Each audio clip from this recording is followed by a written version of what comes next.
to be here.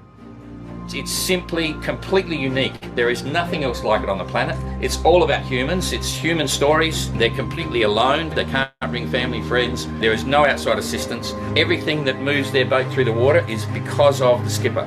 It's a completely unscripted adventure. No one knows exactly what's going to happen. McIntyre Golden Globe, around the world from the south to north, to San Francisco to 26. Yay!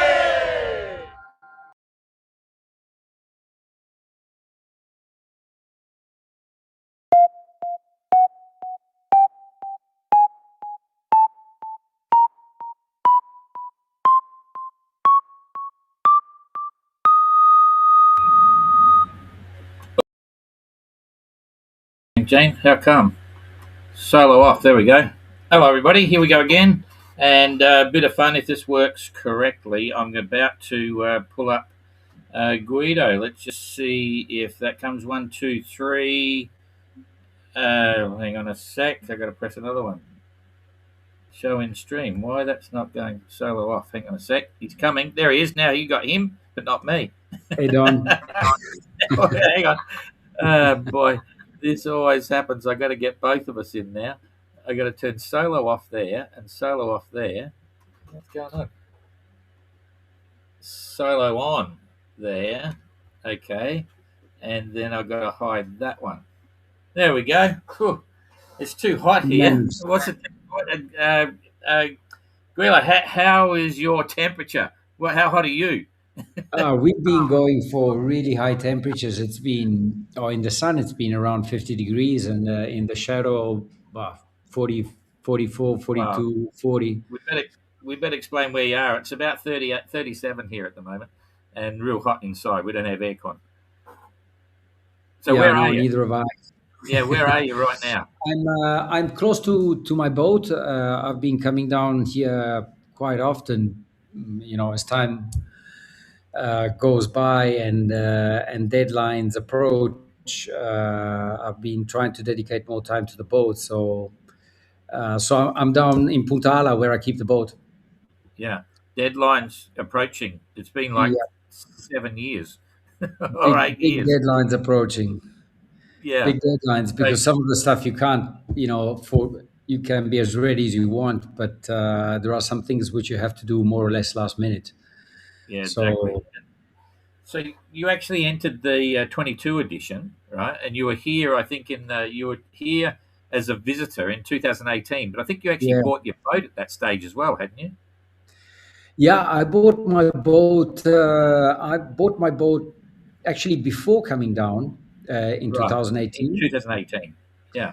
It wasn't my first choice, but my first choice would have been a wrestler, but I didn't have money at the time, or at least there weren't any. I didn't find any wrestlers that were affordable enough. They were beautiful, very well kitted out, but also quite expensive. Yeah. So in the end, I backed off, and I couldn't find any trade winds. As soon as I found a trade wind, they took it away in front of me, and so this is the third choice. But with hindsight, I must say, and after having sailed it so much, I'm very happy with it. So I mean, they're fantastic. It's the Vancouver 34, right? Yeah. There's a story there. It's illegal now. If anyone's looking at this boat, you might be confused because the rudder's not connected to the trailing edge of the keel. This is a hot boat, and there's a story for this. Normally it wouldn't be approved, but when we came up with the concept of the race back in 2015, there was one of my mates who was my sounding board, wanted to enter the race, and there was a Vancouver 34 there, and he was pleading for me to let it in.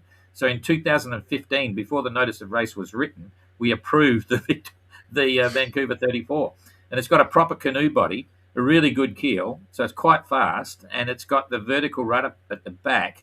So technically it's connected to the back of the keel, but it's, nowadays we wouldn't have approved it, but we did, so we've had to stick with it. So you got a hot boat.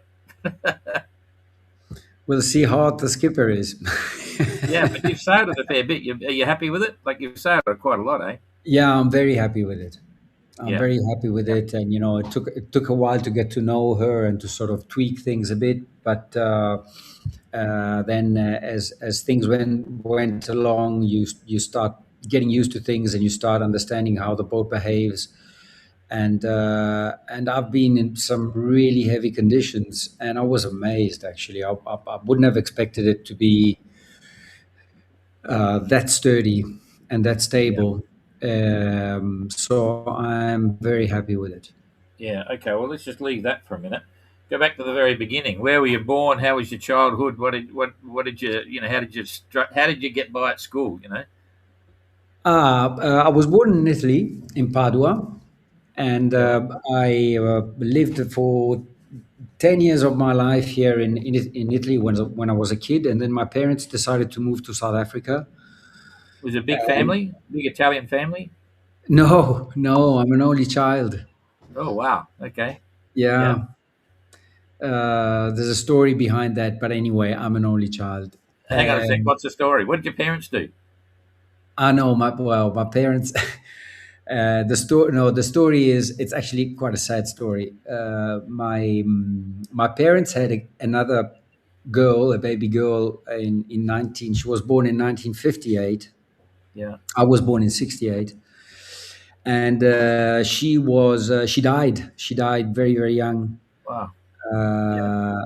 And so my mum wouldn't hear of having another child or trying to have another child, and then she fell pregnant in 67, Yeah. and I was born in July 1968. So I'm a sort of an unexpected rather than unwanted. Yeah. Uh, Okay. but my parents weren't into. It took them a long time to get used to it. It was quite a trauma for them. Yeah. Yeah. I can imagine. Yeah. So Okay. anyway, here I am. And at school, what was schooling? What happens when you get out of school? You know. No, yeah, Is it? I got into sailing when I was at school, when I was really small, still in Italy, and then I got really into it when I moved to South Africa. Yeah. That's what really got me going, because there it was super well organized. It was very accessible. So Uh, that's okay. That's interesting. So you went to South Africa. You were living there for some time. What's the yeah, story with I South lived Africa? there. I lived there with my family for 13 years. Ah, that's where And then, that's where the accent comes from. I've yeah, never and thought of that then before. I would that's just thought where you I were learned my Italian. English because I went to a German. My parents, who are quite a funny bunch, they sent me to German school in Italy, Right. and my English was not hot at all.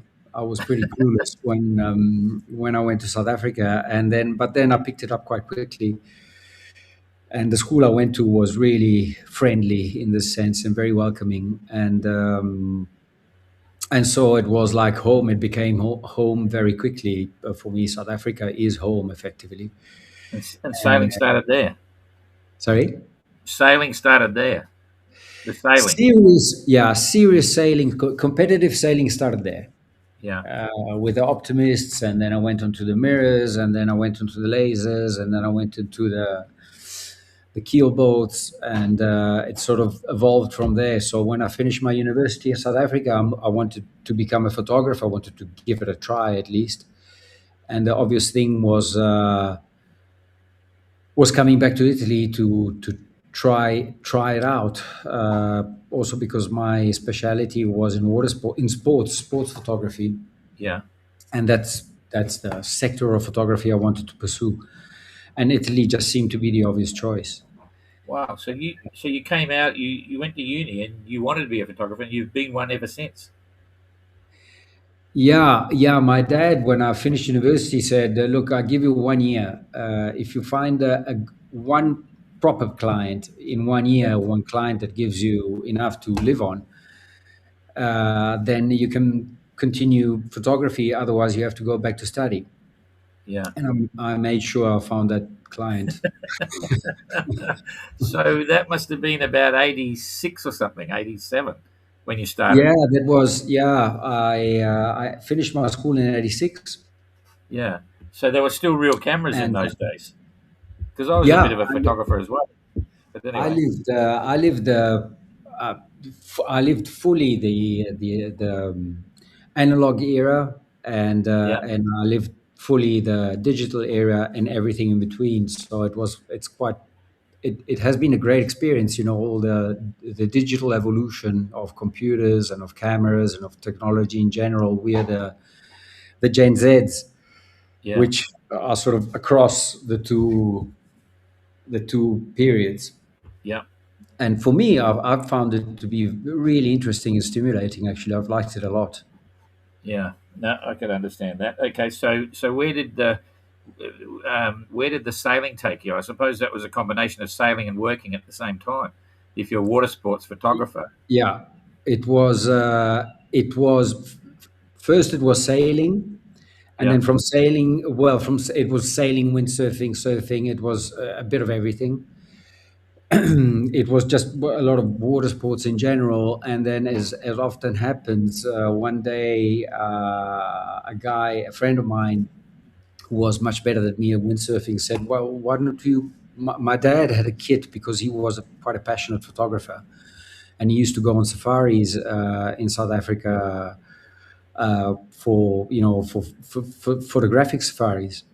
yeah. So I borrowed his kit and I started taking photos, and then a few You photos. borrowed his kid to come with you to photography. No, I borrowed his kit, Oh, his his kid. his That photo makes kit. sense. Sorry, carry on. I was going to say, No, I'm the only kid in the I wasn't only the only kid in the family at the time. yeah, And I started taking a few photos, and then some got published in a windsurfing magazine, and that got me really psyched up. And then I started taking it quite seriously. So it all started from there. yeah. Slowly, it all started from there. Yeah. So And you would then, have been the last generation of photographers, just about, because all changed about 15 years ago, and yeah, and if for those that made their mark, they could keep the career going. But anyone coming up now, everyone's a photographer. It's absolutely. crazy. It's much So more difficult now. yeah, Much yeah, more difficult yeah. So because of what you say. yeah, so what boats and sailing were you doing then? Or were you just other people's boats and stuff? No, I was on other people's boats. Yeah, I was just crewing mainly, you know. yeah, Well, I did a lot of the longest stint in competitive sailing was on lasers, so Olympic classes, yeah, ILCAs, present day ILCAs, and then from there it sort of that was when I was really into it, really serious. You know, I used to go to gym and train and yeah, do things properly. And then from there, when I started working a lot more, I used to crew on other people. I went on to the keel boats, and in the meantime, I moved to Italy, so I started racing here. I raced a lot on J24s. On yeah. At the time, there was the IMS Yeah. rule, so a lot of IMS boats, which was a And you always crazy. had a camera in your pocket. Yeah, and then when the I was sort of in the in that whole group and company of sailing, and it was quite high level sailing. So I tried my hand at taking some photos, and it took a while. But then I got into photography so much so that had to stop sailing because I wasn't a reliable crew member anymore. Yeah, yeah, yeah. Couldn't, I must admit, it was. yeah. I forget when it was, but I knew you were a photographer from our discussions before 22. But something came up. I was looking for something of you, and all of a sudden, I must have done a Google search. And all of a sudden, your epic photos turned up, and I mean, they're seriously world class from all the big boat regattas and all this sort of stuff. I mean, the glamour shots. So, have you got any real epic? Did you enter competitions as well and things like that? Because I saw serious world class international photographs. Yeah, yeah. It's not for self promotion in a job like photography is quite important. I'm not a Yeah, self promotion guy by nature. In fact, yeah, I like to be very much under the radar. yeah, So that was a bit. it was going against me, but it was just one of those things that you need to do. So you have to do self promotion, Yeah. uh, and to show off your work, and competitions, photo competitions, are a good way of doing it. But the funniest part then was in 22, all these sort of photos popped up, which were like really epic magazine type photos. But you're in the photo, no one's taking Yeah, it. So you must have trained someone really good. You were the best, you had, as an entrant in 22, you provided the best photos. And even when you retired, we kept using them because no one else could. So who took that shot, for instance? yeah. There was the videographer that normally does that normally I do the videos with. I actually worked with him a lot in our jobs before. Yeah, When we were both doing it professionally. yeah, yeah, So we established a really good relationship, friendship. And he's got a great eye, and yeah, he took the photos, and he just snapped them at the right time, and I just cropped them, yeah. and did a bit of post Well, that's the production. whole thing, eh? That's A that's what's good all about. a good videographer has to be a good photographer because they know about light and competition and Yeah, all that sort of stuff. Anyway, yeah, a yeah. whole new subject. All right. So what happened with the GGR? Where did you first get associated with it? And what made you finally decide to enter? Um, it was something that I'd been thinking. Well, the GGR just came along at the perfect time because I'd been thinking of doing offshore sailing and getting into offshore sailing again. I stopped taking photos in 2018, Yeah. and I had a bit more free time because before it was just crazy. I used to travel 200 days a year, so Wow. it was just not I couldn't think of starting to race again, but I Yeah. didn't want to do round the can racing. Yeah. I was sort of a bit tired of that, and I wanted to become a better mariner, a better sailor in the truer sense of the word. Not a Yeah. better racer, but a better sailor. Uh, and uh, and and so that was the first idea. I want to really learn how to be a mariner rather than Yeah. a competitive sailor, because they're two totally different things. And so from that I said, oh, well, it could be nice to do some offshore racing. Yeah. And there wasn't much, in the Med especially. There isn't really that much as far Yeah. as single-handed. And I didn't. And another thing, important thing, I wanted to do solo sailing Yeah. Okay. for a very simple Yeah. reason. It's just a lot easier to organize. Yeah. You just have yourself to organize instead of all the you yourself plus all the crew members plus all the Yeah. everything that goes with it. So and struggle with availability and with last minute changes and everything that goes with having crew aboard and Yeah. racing on a crewed boat. So and then in 2015, and this thing, I started racing by myself. I started sailing by myself, and then the race came along, and I thought it was just such a great idea. It Right. was I could it was very inspiring. It was just the right thing, exactly what I was looking for. Maybe a bit extreme. Yeah. Uh, for I had something a lot less challenging in mind. Yeah. Beginning, do shorter races, but Yeah. do two, Yeah. 300, Different 400, concept. 500 mile races, but Yeah. not 30,000 mile races. But hey, here I am. So okay, so you entered the 22 edition. You were at the 2018 edition. So you'd bought your boat then. So you decided before the first race actually happened, the first day of Yeah. recreation and the 50th anniversary. Yeah, Yeah, absolutely. yeah, My thought at the time was, uh, well, first of all, I was convinced that it wouldn't be a one-off thing, no, one-off no, it's race, because it was always a bit, going to it be. could have been a bit risky Yeah, buying a boat specifically for a race, and then the race doesn't happen anymore. yeah. And I Well, was, there's plenty of people. I throw my hat in the ring there. Plenty of people about 3 months before the start of the 2018 edition said it'll never happen. right? They said it'd never happen. Well, make it up. Same thing happened in 22. Like literally 4 months before the start of the race, the word got out that no, it wasn't going to happen. So, but I haven't heard So anything this time. I took a bet on you, Yeah, Don, good. Yeah, and good. Yeah. Anyway.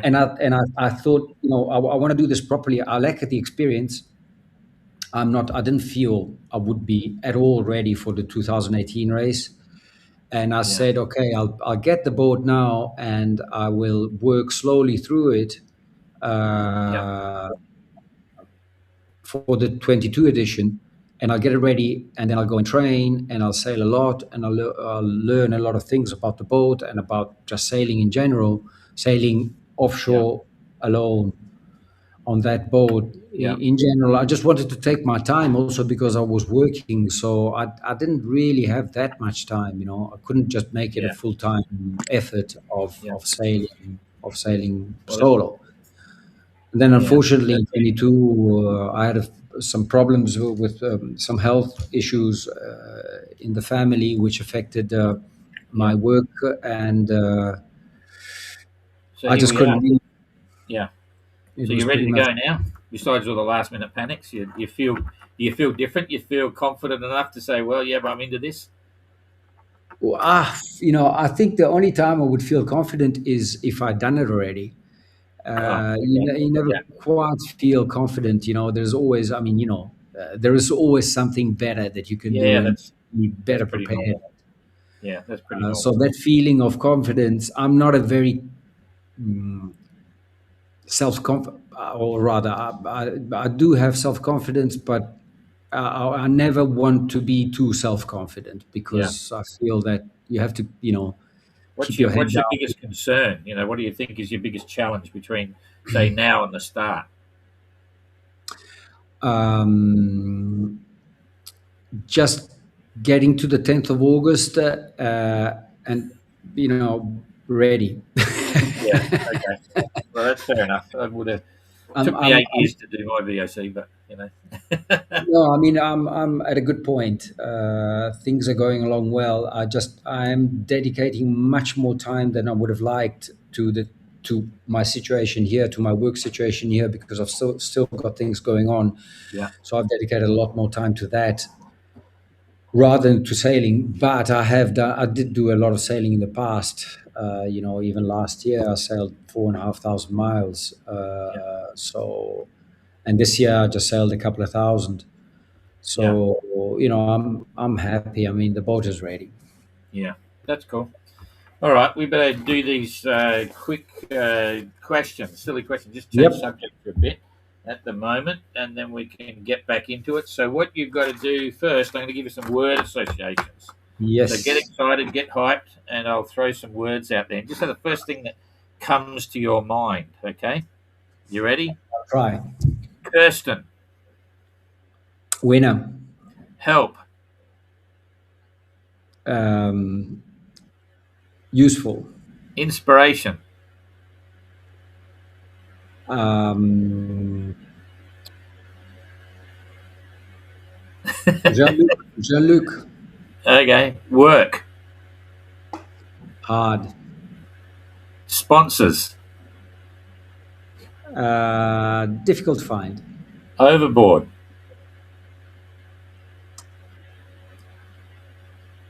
Avoid at all costs. Southern Ocean,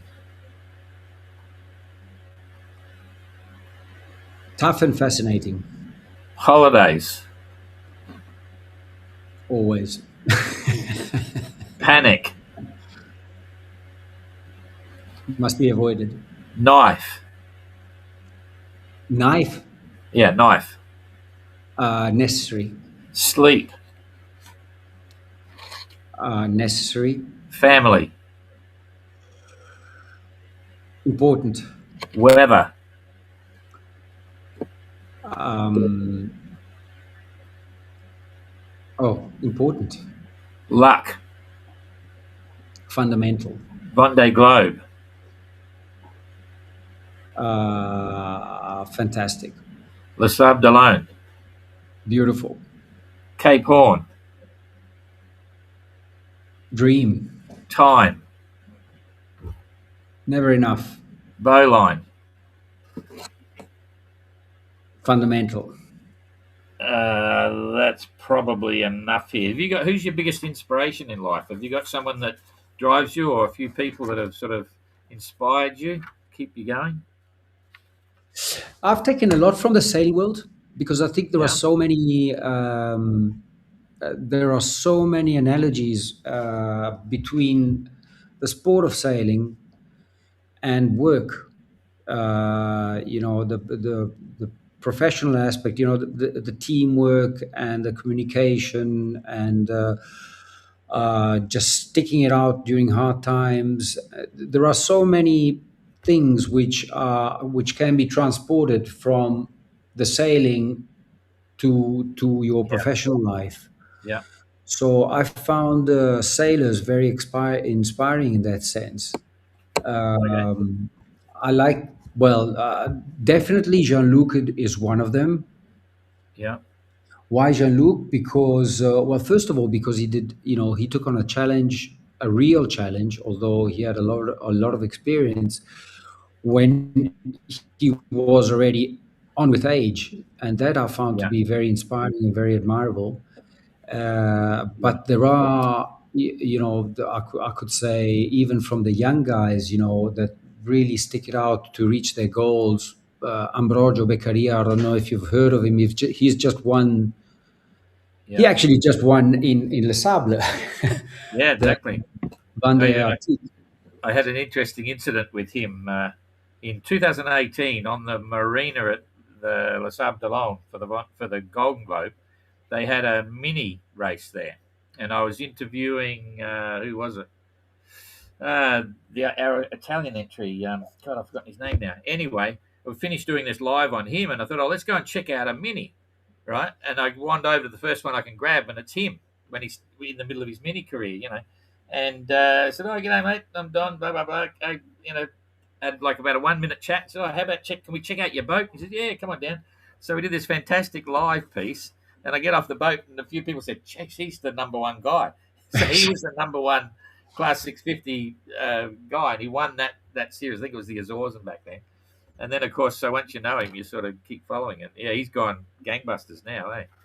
Yeah, I find it very inspiring. Although he's a lot younger than me, but I find very Yeah, inspiring his never give up attitude, and yeah. I really appreciate that. The thing that always And blows me away with him, he's a very good technical sailor, and then he's a cool guy and obviously tough, and he can really deliver the goods, but he obviously knows how to sail as well. Like, I mean, silly things like sheeting angles and stuff, beyond their driving with computers and stuff, but he obviously knows what he's doing. So, anyway, we digress. I'm going to absolutely, throw some questions at you now when you pick a number between 1 to 10. 4. 4. What small things make you happy? Oh, I very much appreciate simple things, simplicity. So small things is like a thought from somebody that is dear to you and that she knows or he knows would makes a difference for you. It's just simple, small, simple gestures from Yeah, friends or family. That is something which I really, really appreciate a lot. yeah. I just had an interesting comment. You've apparently now been claimed as a South African entrant in the GGR. That's from Mark. Who claimed me The as a South funny African part engineer? is, Mark, if you're probably listening to this, when I had no idea you had the South African connection, but I always thought you had an interesting twang to your accent, being Italian. It was unusual, but now it all makes sense. So, and I No, thought the same no. thing. I've got a lot of ties still. I've got a lot of friends in South Africa. Jeremy Bagshaw, by the way, his father was my maths teacher. Oh, jeepers! No, well, that explains it all. Then that's hopeless. Anyway, never mind. Kirsten comes from the same I won't city hold it against you. that It's I okay. lived in. Yeah, So yeah. no, I've Well, got a lot. I sold his boat for him. You know that? Oh, jeepers! I did a good deal for Jeremy. Anyway, and it's out now. His Ilsa is out doing his qualifier now in Yeah, with this, the boat that Jeremy had. I've Yeah, been in so touch with this. I've sort yeah, of so tried. that boat that's his third GGR, which is quite interesting. Okay, number between 11 and 20. Uh, 12. 12. Oh, what was the last time you cried and why? Probably last night for a film. For a film. What was the Yeah, film about? I cry for the films. Yeah, that's cool. Nothing wrong with It that. happens, you know. If the What was films are good, I cry. yeah. I'm not ashamed to admit it. Yeah, there's nothing wrong with that. It's a human emotion. So, but what was the film? Come on, if you can, unless it was not for public viewing. No, no, it was. No, I wouldn't cry for that. Yeah. Well, hang on. Let Um, me reframe the question. Have you got a favorite film somewhere? Have you got a favorite yes, film? I've got a favorite film. What's that? It's Oh, we just lost the internet. Oh, we just lost you now. Hopefully, you'll come straight back in a minute. Here you go. You're back again now. Yeah. can you What hear was me? your favorite film? One Flew Out the Cuckoo's Nest. Oh, jeepers. Bloody hell. Mine was The Last Samurai, or as corny as this sound, Top Gun. Jeepers, that first Top Gun blew me out of the water. Phew. Yeah, Anyway, okay. at the time it was a great film. Oh, yeah, jeepers. It was really, My kids still watch it yeah, it's incredible, eh? after Everything to what have been a 40 little bit years. less powerful, but that first one, jeepers. And the girl, the girl, whew. Anyway, we won't go there. Okay. Yes. 21 to 30. 25. 25. How now you might know how often do you doodle and what do you doodle? You know what doodle is? The one that organizes things. No, no, Is no. When that doodle? you used to doodle all the time back in the day when you had rotary phones and you stick your finger in and roll it around to get the phone call. Yeah. The phone would be in the passageway of everyone's house, and you'd have a pad there with a biro, and you had to stand there and you'd make the call to your mates or whatever. And so you doodled. You know, you made little sketches on bits of paper that mean nothing, right? Okay. I don't Yeah. doodle. You don't doodle. Okay. Well, No, that's easy. You didn't doodle then. I used to, and I no. still do sometimes, actually. Okay, so we got to, that was 24, wasn't it? Yeah, 25. So Yeah. 31 to 40. Um, 35. 35. Do you believe in karma and why? Yes, Why? because of it has often happened to me. Yeah, So I believe in karma out of experience, let's say. yeah, I yep. just Very, believe that very the circle profound. closes at some point. Yep, same as. Okay, 41 to 48. 44. 44. If you could sit down for dinner with anyone living or dead, who would it be and why? Ooh, this is a tough one. There are a lot of people that would inspire me to sit to dinner with. Um,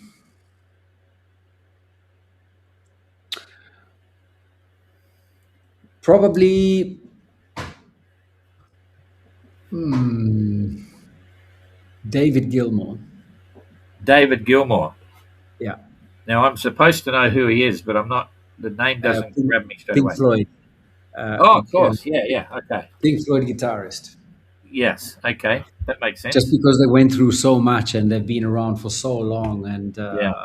I'm a fan of theirs, and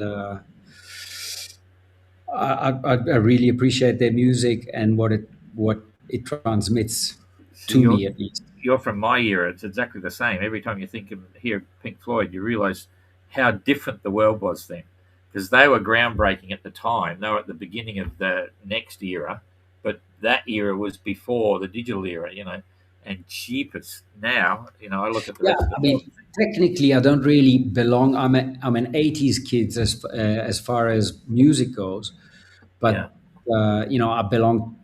Being born in '68, a whole I was. generation. I'm a '70s kind of guy. And Yeah, I've it's just gone through. I appreciate a lot, and I like a lot, even though it wasn't technically my era. The '60s and '70s music, as well as the '80s and '90s and 2000s. I really like music, and I've got a big, you know, honestly, uh, cross I, section I of can't believe how these things have periods. changed me. No, same thing in the last that is 20 years. crazy. And I couldn't believe who I would be if I had one of those for as long as I could remember from when you're a kid. It's just, phew. Anyway, that's the world. We won't go there. Okay, one last one. A letter from A to N. From A to N, J. J. What was the best gift you ever gave someone?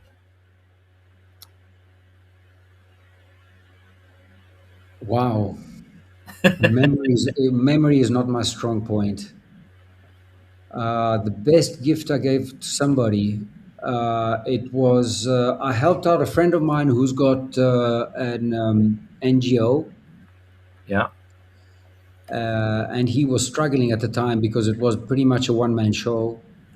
yeah, And the money I donated to him was made such a big difference to so many kids in Kenya. His NGO operates in the north of Kenya, yeah, yeah, and which is a very difficult part of Kenya. A lot of conflict with neighboring countries, and quite a lot. It's a difficult area, so he goes there and he digs wells so that these people can become self-sufficient with uh, vegetables, and he yeah. builds schools for the kids, Okay. and Yeah. Well, that's pretty cool. that was probably Okay. the So best now thing. tell us about your preparations for the GGR. Like, what's the program on food? What are you planning there? For food, I'm going to take wet food so Yeah, that I don't need water. I don't consume water for that purpose. yeah, So it's going to be heavy, but I've tried it already a lot, and that's my way. It's pretty much all going to be wet food. I'm not going to be doing much cooking. yeah. How much The water have the, you got? pl- How much water are the you plate of taking? spaghetti every now and again. Yeah, I've got. I'm planning on having 450 liters. 450. That's pretty heavy. That's cool. Yeah, Yeah, yeah. yeah, Between just split. I'm not quite sure yet. I've catered for 450 liters. I'm unsure whether I'm going to take all 450 or whether to take 350 and then other liquids yeah. to arrive to 450. But 450 is my target. And how many sales you're taking? 8 or 9. Okay. Yeah. And 8 or 9. what wind vane have you got? Hydrovane. Hydrovane. Okay. Yeah. And plenty of spares. Yeah, I've got a whole head. Yeah. I've Yeah. got a That's spare cool. head. And what's your secret weapon? Are you feeling confident? You're comfortable. You've been able to get everything you want. Like no, when I say this, you got to understand what I'm saying. So you've got enough money to get what you want, or do you feel as if you're missing out on something? No, thank goodness. The money aspect is fortunately, very fortunately, and thanks also to the spreading out of all the work that I've done in time. Yeah. Money is not an issue, Yeah. fortunately, at least at this stage. Yeah. So that, I mean, the next best thing is just getting out there and sailing, and just trying to be as fast as you can and doing your thing. Not as Yeah. fast as you can because I want to win. Yeah. Fast as you can for your means and for your boat and for your abilities. Yeah. So just trying your best. Yeah. That's my So objective. I usually ask this, so pretty much every time. If there was one thing you could change about the GGR, what would it be? Um,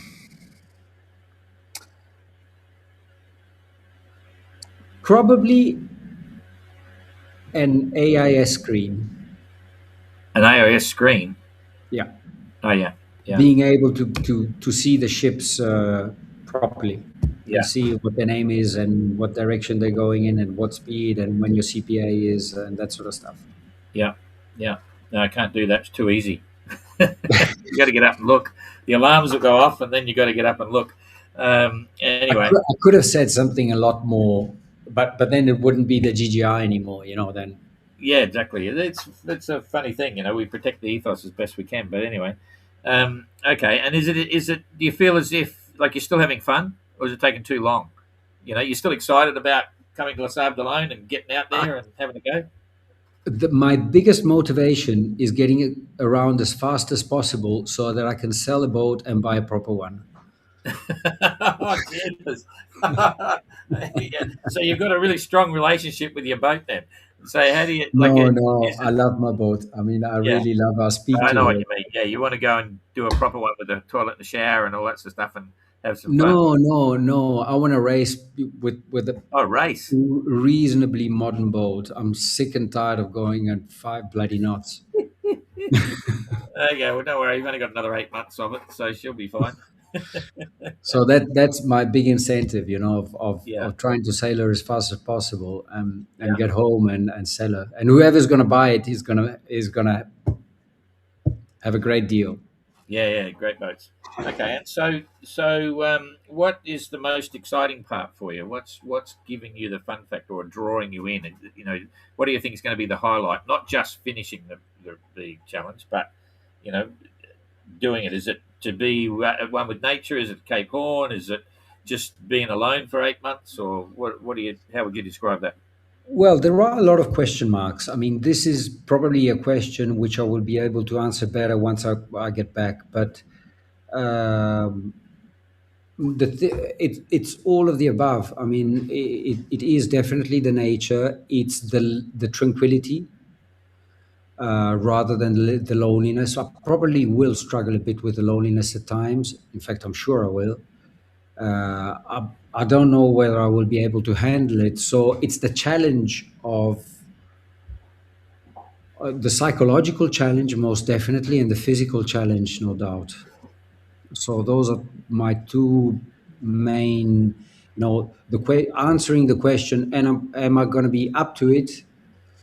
That is a challenge for me, which is I find to be scary well, not scary, but worrying on one side, but also very stimulating on the other. Yeah. And whether I can be by myself for such a long time. Yeah. What are you going to do to excite your imagination? Is it books, or is it games, or is it what? Books. Books. You're going to take a bunch of books. I'm an avid reader. Yeah. So no, I really enjoy books. In fact, I haven't read much of late, just because of this baby. And, Oh, speaking of books, look what that I takes got you off today. reading, Look and what I because of got work, today. obviously. Ooh, look. Oh yes, I must get that. Look at this bloody thick. It's 540 pages. Bloody Well, hell. it took a Eh? bloody long enough to write it. It weighs So a ton. They weigh a ton. So anyway, but it's pretty interesting. I'm through to about. Well, it's an interesting book. I won't talk too much about it, but I'm through to about 150 pages already. yeah, I must actually get it. Is it out now? Can you buy It's it? out on Amazon, and it was in France. It was €25, including free delivery. But that's the hard cover. The soft cover's cheaper, and there's a Kindle version, but or electronic version. Can't take Anyway, Kindle. but it's kind of fun. Yeah. Yeah, no. So my reading has suffered a bit, because of work, and when it's not work, you just tend to gravitate towards the bloody phone. Yeah. Okay. Well, you'll be. In fact, I can announce it. I don't think I've announced it publicly yet. You're going to get a very special surprise. Really? Very special. You'll absolutely love it. Oh, Every entrant, I haven't got one here, but you'll know exactly what they are. You're going to get a cheap disposable camera, right? With yeah. roll of 35mm film, 27 shots in it only. Click and move it, click and move it, Yeah. and all the entrants will be given one. And you'll be starting to take photos after week one, and they've always got to be taken at exactly the same time for every entrant on the same day, once a week. So you take one picture, right? So you'll be waiting on the clock, and then all of a sudden, when the time says go, you've got to You got 5 minutes to take a photo, just one, and you'll take a photo all the way around the globe, for 27 weeks, and then it runs out. But that's another story. And then we'll do a big exhibition on them after. So everyone will be like, some people, as the fleet separates, will be in a storm. Other ones will be becalmed. Some people will be, nighttime, whatever. So there you go. You'll have one extra week that you can concentrate. I expect yours to be the best. I'll have to apply myself for seriously to this. Live up to my ex-profession.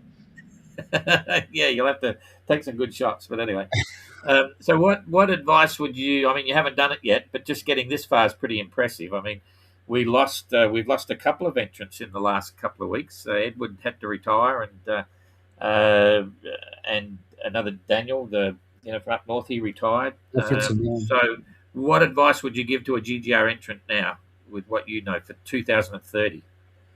Wow.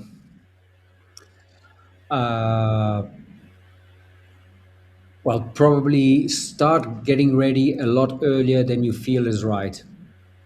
Yeah, that's a common theme, I think.